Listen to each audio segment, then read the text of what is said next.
Paul's radio that sat by the fireplace and turned up the volume. He wasn't interested in anything she had to say. Not the usual Bruckner symphony today, or even the new man Karajan, but the instantly familiar stentorian tones of the Führer in full flow filled the room. He heard a thump behind him and looked round to discover that Ilse had leapt to her feet with her right arm extended. "You're in the BDM."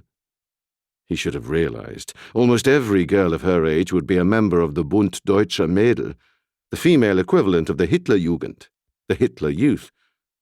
"Of course." A frown tugged at the corners of her lips. She thought he was making fun of her. He smiled, and the wary expression faded.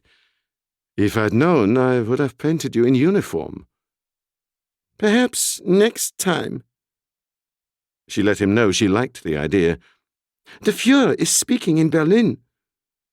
Her eyes shone with the light of pure worship. The artist nodded distractedly, and they listened, as Adolf Hitler assured cheering Berliners that his patience with the Czechs was at an end, and there was still a reckoning to come for Poland. "The most difficult problem which faced me was the relation between Germany and Poland. There was a danger that the conception of a hereditary enmity might take possession of our people and of the Polish people. I know quite well that I should not have succeeded if Poland at that time had had a democratic constitution. For these democracies, which are overflowing with phrases about peace, are the most bloodthirsty instigators of war." It went on for 10 minutes before a raucous, repeated chorus of Sieg Heil signalled the end of the speech. "What does it mean?" Ilse asked. "Will there be a war?" "I don't know." He'd been wondering the same thing. If the Poles have any sense, they will give in to the Führer's demands. Maybe it was for the best, but then war brought opportunities. "Now, Ilse, we shall resume." He removed the half-finished canvas from the easel and replaced it with a large wad of white paper. "Something a little different. A life study." He allowed a sternness into his voice that hadn't been there earlier. "Disrobe and sit by the window." "But, sir—" The irritating Bavarian sing-song whine was more pronounced when she became agitated. "I have never. It would not be proper.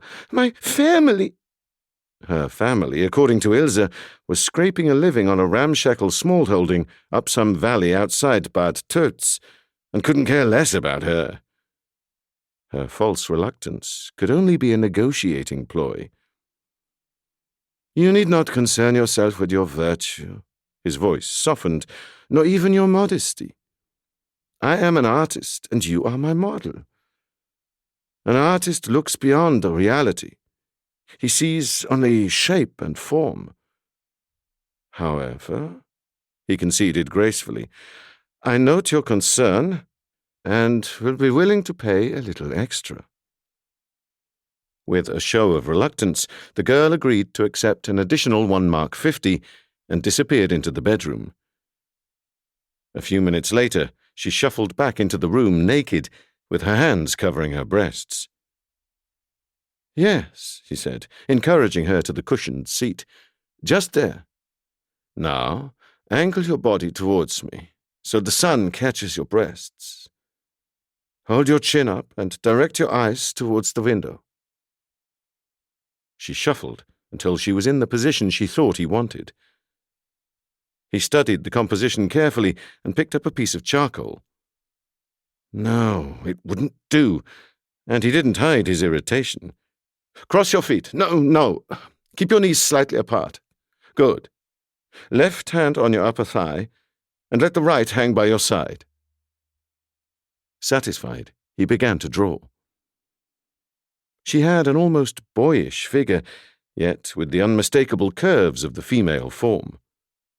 Small, upturned breasts with pink nipples, protruding ribs testifying to her recent privations, a narrow waist, and the long, tapering legs of a dancer. A surprisingly dark tuft of pubic hair